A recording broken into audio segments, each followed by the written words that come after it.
On that terrible day, when the universal injustice was committed and Jesus Christ was crucified in Golgotha among robbers, on that day, from early morning, Ben Tovit, a tradesman of Jerusalem, suffered from an unendurable toothache.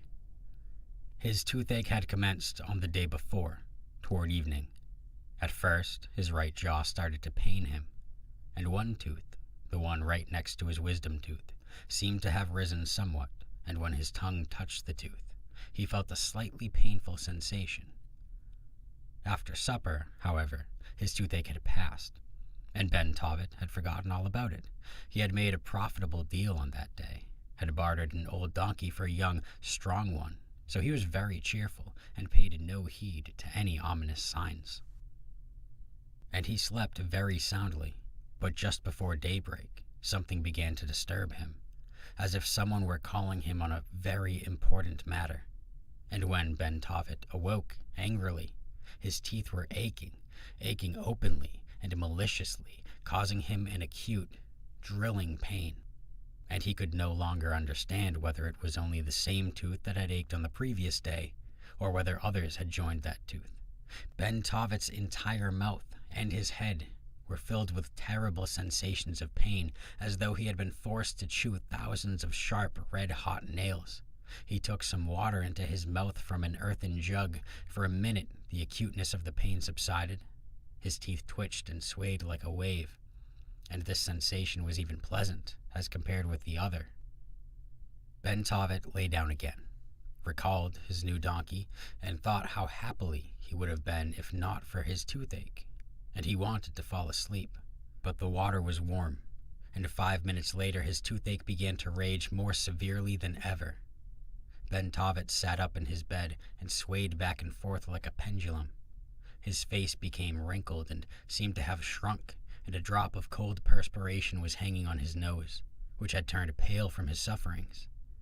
Thus, swaying back and forth and groaning for pain, he met the first rays of the sun, which was destined to see Golgotha and the 3 crosses, and grow dim from horror and sorrow.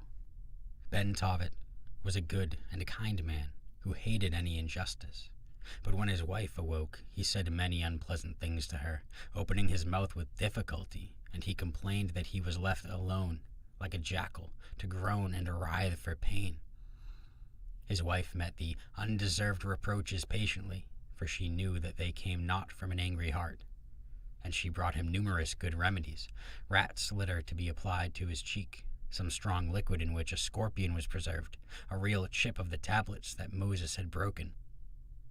He began to feel a little better from the rat's litter, but not for long, only from the liquid in the stone, but the pain returned each time with renewed intensity. During the moments of rest, Ben Tovit consoled himself with the thought of the little donkey, and he dreamed of him, and when he felt worse he moaned, scolded his wife, and threatened to dash his head against a rock if the pain should not subside. He kept pacing back and forth on the flat floor of his house from one corner to the other, feeling ashamed to come close to the side facing the street, for his head was tied around with a handkerchief like that of a woman. Several times, children came running to him and told him hastily about Jesus of Nazareth. Ben Tovit paused, listened to them for a while, his face wrinkled, but then he stamped his foot angrily and chased them away. He was a kind man, and he loved children, but now he was angry at them for bothering him with trifles.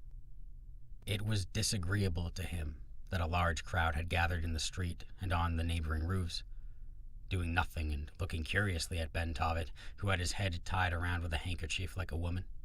He was about to go down when his wife said to him, "Look, they are leading robbers there. Perhaps that will divert you." "Let me alone. Don't you see how I am suffering?" Ben Tovit answered angrily. But there was a vague promise in his wife's words that there might be a relief for his toothache, so he walked over to the parapet unwillingly. Bending his head on one side, closing one eye, and supporting his cheek with his hand, his face assumed a squeamish, weeping expression, and he looked down the street. On the narrow street, going uphill, an enormous crowd was moving forward in disorder, covered with dust and shouting uninterruptedly. In the middle of the crowd walked the criminals, bending down under the weight of their crosses, and over them the scourges of the Roman soldiers were wriggling about like black snakes. One of the men, he of the long, light hair, in a torn, blood-stained cloak, stumbled over a stone which was thrown under his feet, and he fell. The shouting grew louder, and the crowd, like colored seawater, closed in about the man on the ground. Bentovit suddenly shuddered for pain. He felt as though someone had pierced a red-hot needle into his tooth and turned it there. He groaned and walked away from the parapet, angry and squeamishly indifferent. "How they are shouting!" he said, enviously, picturing to himself their wide-open mouths with strong, healthy teeth, and how he himself would have shouted if he had been well.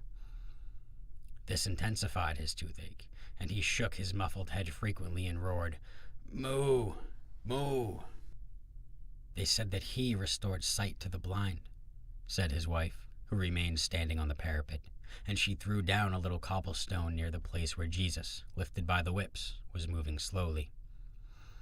Of course, he should have cured my toothache," replied Bentovit, ironically, and he added bitterly with irritation, "What dust they have kicked up, like a herd of cattle. They should all be driven away with a stick. Take me down, Sarah." The wife proved to be right. The spectacle had diverted Bentovit slightly. Perhaps it was the rat's litter that had helped after all. He succeeded in falling asleep. When he awoke, his toothache had passed almost entirely, and only a little inflammation had formed over his right jaw. His wife told him that it was not noticeable at all, but Bentovit smiled cunningly. He knew how kind-hearted his wife was, and how fond she was of telling him pleasant things. Samuel, the tanner, a neighbor of Bentovit's, came in, and Bentovit led him to see the new little donkey and listened proudly to the warm praises for himself and his animal.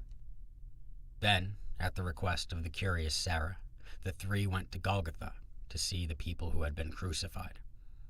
On the way, Bentovit told Samuel in detail how he had felt pain in his right jaw on the day before, and how he had awoke at night with a terrible toothache. To illustrate it, he made a martyr's face, closing his eyes, shook his head, and groaned while the gray-bearded Samuel nodded his head compassionately and said, "Oh, how painful it must have been." Bentovit was pleased with Samuel's attitude, and he repeated the story to him, then went back to the past, when his first tooth was spoiled on the left side. Thus, absorbed in a lively conversation, they reached Golgotha.